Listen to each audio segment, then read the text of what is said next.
Kuligaon college ପଡ଼ିଆରେ ବାସନ୍ତୀ ପୂଜା ଉପଲକ୍ଷେ ବାସନ୍ତୀ ପୂଜା ମହୋତ୍ସବ ଅପ୍ରେଲ 2 ତାରିଖରୁ 7 ତାରିଖ ପର୍ଯ୍ୟନ୍ତ ଅନୁଷ୍ଠିତ ହେବାକୁ ଯାଉଛି। ଏଥିପାଇଁ ସ୍ଥାନୀୟ ଅଞ୍ଚଳ ହୋଇଉଠିଛି ଚଳଚଞ୍ଚଳ। ଏହି ପରିପ୍ରେକ୍ଷୀରେ ଆଞ୍ଚଳିକ ଉନ୍ନୟନ କମିଟି ପକ୍ଷରୁ କୁଳିଗାଁ କଲେଜ ପଡ଼ିଆରେ ଭୂମି ପୂଜା ଅନୁଷ୍ଠିତ ହୋଇଯାଇଛି।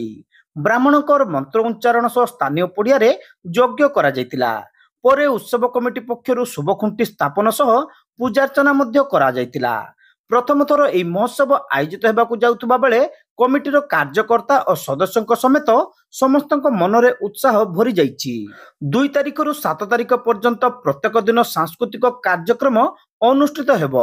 ବଲିଉଡ ଓ ହଲିଉଡ କଣ୍ଠଶିଳ୍ପୀ ସଙ୍ଗୀତ ପରିବେଷଣ କରିବାର କାର୍ଯ୍ୟକ୍ରମ ରହିଥିବା ବେଳେ ଓଡ଼ିଆ ଚଳଚ୍ଚିତ୍ର ଜଗତର ସୁନାମଧନ୍ୟ ଅଭିନେତା ଓ ଅଭିନେତ୍ରୀ ଯୋଗ ଦେବାର କାର୍ଯ୍ୟକ୍ରମ ରହିଛି।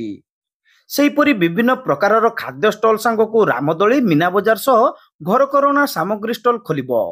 4ଟି ପଞ୍ଚାୟତର ପ୍ରାୟ 40ରୁ ଉର୍ଦ୍ଧ୍ୱ ଗାଁର ଲୋକଙ୍କ ସମେତ ଖନ୍ତାପଡ଼ା, ରସାଳପୁର ସମେତ ଆଖପାଖ ଅଞ୍ଚଳର ଲୋକେ ଏହି ମହୋତ୍ସବରେ ସାମିଲ ହୋଇ ଭରପୁର ମନୋରଞ୍ଜନ କରିବାର ସୁଯୋଗ ନିଅନ୍ତୁ ବୋଲି କମିଟିର ସଭାପତି ରବୀନ୍ଦ୍ର କୁମାର ମହାକୁଡ଼ ନିବେଦନ କରିଛନ୍ତି। ଆମର ଆଜି ବାସନ୍ତୀ ପୂଜା ଉପଲକ୍ଷେ ଆମର 2ରୁ 7 ଆମେ ଏଠି ଗୋଟେ ମହୋତ୍ସବ କରାଉଛୁ। 4ଖଣ୍ଡ ପଞ୍ଚାୟତ ଆପଣଙ୍କର ବରୁଣ ସିଂ, କୁଳିଙ୍ଗା, ମହାରାଜପୁର ଆଉ ଜଗନ୍ନାଥପୁର ଆମକୁ ନେଇ ଆମେ ଗୋଟେ ମିଡ଼ିଲ ପଏଣ୍ଟରେ ଏଇଟା କୁଳିଙ୍ଗା କଲେଜ ପଡ଼ିଆ ନାମରେ ନାମିତ। ଆମର ଏଇ ପାଖରେ 60 ବର୍ଷର ଅନୁଷ୍ଠାନ ଯେଉଁ ମା ବାସନ୍ତୀ ପୂଜା ତାଙ୍କରି ଉପଲକ୍ଷେ ଆମେ ଗୋଟେ ମହୋତ୍ସବଟି କରୁଛୁ। ଏ ମହୋତ୍ସବରେ ବିଭିନ୍ନ ପ୍ରକାର ଆମର ଓଡ଼ିଶାର ଆର୍ଟିଷ୍ଟ ବି ଅଛନ୍ତି, ବେଙ୍ଗଲ ଆର୍ଟିଷ୍ଟ ବି ଅଛନ୍ତି। ଆମୋଦ ପ୍ରମୋଦ ପାଇଁ ଆମେ ପ୍ରତ୍ୟେକ ଦିନ ଆମର ଷ୍ଟେଜ୍ ଶୋ ପ୍ରୋଗ୍ରାମ ହେବ ଏବଂ ନାମୀ ଦାମୀ କଳାକାରମାନେ ବି ଆସୁଛନ୍ତି। ଲୋକାଲ ଆର୍ଟିଷ୍ଟମାନଙ୍କୁ ଆମେ ବି ଏଥିରେ ପ୍ରାୟୋରିଟି ଦେବୁ।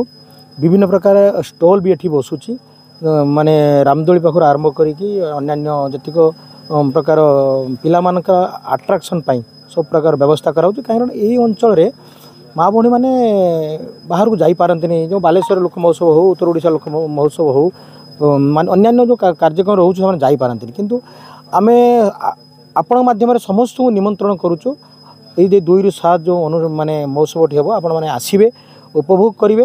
ଏଠି ସବୁ ପ୍ରକାର ବ୍ୟବସ୍ଥାରେ ଅଛି, ଆପଣଙ୍କର କୌଣସି ପ୍ରକାର ପ୍ରୋବ୍ଲେମ୍ ନାହିଁ। ଏଠି ସମସ୍ତେ ସାହାଯ୍ୟ କରୁଛନ୍ତି। ସମସ୍ତେ ଆପଣଙ୍କର ସିନିୟର ପାଖରୁ ଜୁନିୟର ପର୍ଯ୍ୟନ୍ତ ଏଠି ଗୋଟେ ଯେଉଁ ଆମର ଭାବର ଆଦାନ ପ୍ରଦାନ ଯେଉଁ ହେଉଛି ଆମକୁ ବହୁତ ଭଲ ଲାଗୁଛି। ଆମେ ଯେବେଠାରୁ ଏଟାକୁ ମନସ୍ତାପ କଲୁଣି ଏବଂ ବ୍ୟାନର ଫ୍ୟାନର ମାରୁଛୁ, ସମସ୍ତେ କିନ୍ତୁ ବହୁତ ଉତ୍ସାହିତ ଜଣାପଡ଼ୁଛନ୍ତି। ସେଥିପାଇଁ ଆମେ ଏଠି ଆଜି ଭୂମି ପୂଜା ବି କରାହେଉଛୁ। ଯେ ପ୍ରକାର ସାଂସ୍କୃତିକ କାର୍ଯ୍ୟକ୍ରମ ହେବ ତା'ର ଯେଉଁ ପାରାଫିନିଆ ମେଣ୍ଟେନ୍ କରାଯାଇଛି, ସବୁ ପ୍ରକାର ପରମିଶନ୍ ବି ଏଠି ବ୍ୟବସ୍ଥା ପରମିଶନ୍ ବି ହେଉଛି। ଆଜି ପୂଜା ବି ଭୂମି ପୂଜନ ହେଲା। ଆମର ସବୁ ଭାଇମାନେ ଆସିଛନ୍ତି, ବାଲେଶ୍ୱର ଭାଇମାନେ ବି କିଛି ଆମକୁ ସାହାଯ୍ୟ କରୁଛନ୍ତି। ସେମାନଙ୍କର ଷ୍ଟଲ୍ କେମିତି ବସିବ, କେମିତି ସେମାନେ ଏକଦମ ସୁପରଭିଜନ କରୁଛନ୍ତି। ଏଠି ପୁରା ଶାନ୍ତି ଶୃଙ୍ଖଳାରେ କାମ ହେବ। ଏଟା ପାଖାପାଖି ଆମେ ଗତ 30-40 ଗାଁ ଭିତରେ ଅଛନ୍ତି। 4ଟି ପଞ୍ଚାୟତ ମାନେ ଆପଣ ଦେଖନ୍ତୁ, ଧର 10ଟା ପ୍ରତ୍ୟେକ ପଞ୍ଚାୟତରେ 10ଟା ଗାଁ, 4ଟା ମାନେ 40ଟା-45ଟା ଗାଁ ଅଛି। ସବୁ ଗାଁକୁ ନେଇକି ତାପରେ ଏଠି ବି କନେକ୍ଟିଂ କରୁଛୁ, ରସାଳପୁର କନେକ୍ଟିଂ କରୁଛି, ଗୋପାଳପୁର ଅଛି, ଖନ୍ତାପଡ଼ା ଅଛି। ଏସବୁ ବହୁତ ମାନେ ଯେଉଁ କମ୍ୟୁନିକେସନଟା ଅଛି ବହୁତ ବଢ଼ିଆ କମ୍ୟୁନିକେସନ। ଆପଣମାନେ ପ୍ରତ୍ୟେକ ଦିନ ହଜାରେ କ'ଣ ପ୍ରତ୍ୟେକ 2,000-2,500 ଲୋକ ଏଠି ଗ୍ୟାଦରିଂ ହେବେ।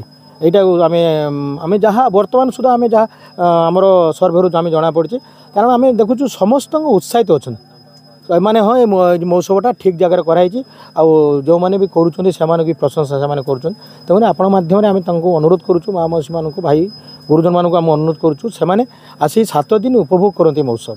ଅନ୍ୟମାନଙ୍କ ମଧ୍ୟରେ ସମ୍ପାଦକ ପରେଶ କୁମାର ଶତପଥୀ, କୋଷାଧ୍ୟକ୍ଷ ଦେବକାନ୍ତ ରଥ, ଉପଦେଷ୍ଟା ମଣ୍ଡଳୀର ସଦସ୍ୟ ସନ୍ତୋଷ ଶତପଥୀ, ସୋମନାଥ ଶତପଥୀ, ସଞ୍ଜୟ ସାମନ୍ତ, ଓସି ଦାସ, ସିମନ ଦାସ ମହାପାତ୍ର, ଭାସ୍କର ବେହେରା, ସୁଶାନ୍ତ ଦାସ, ଦିଲ୍ଲୀପ ଶତପଥୀ, ବିଷ୍ଣୁ ବେହେରା, ମନୋଜ ରାଉତ, ଲକ୍ଷ୍ମୀଧର ଦାସ, ସଦସ୍ୟ ଭବାନୀ ଶଙ୍କର ମଲ୍ଲିକ, ସତ୍ୟସ୍ୱର ମଲ୍ଲିକ, ରାଜେଶ ଦାସ, ଗୋପୀନାଥ ଦାସ, ରାଜେଶ ମଲ୍ଲିକ, ଦୀପ୍ତିରଞ୍ଜନ ଦ୍ୱିବେଦୀ, ଅଶୋକ ପ୍ରଧାନ, ହରିଶ୍ଚନ୍ଦ୍ର ପ୍ରଧାନ ପ୍ରମୁଖ ଉପସ୍ଥିତ ରହି ସହଯୋଗ କରିଥିଲେ।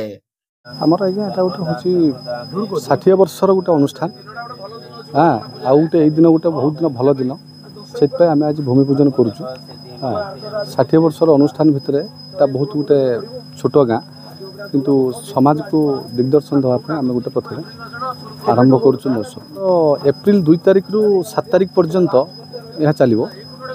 ଏଥିରେ ବିଭିନ୍ନ ପ୍ରକାର ସାଂସ୍କୃତିକ କାର୍ଯ୍ୟକ୍ରମ ଏବଂ ବାହାରୁ ବିଭିନ୍ନ ପ୍ରକାର ଷ୍ଟଲ୍, ମୀନା ବଜାର ଏସବୁ ଜିନିଷ ଆସିବ।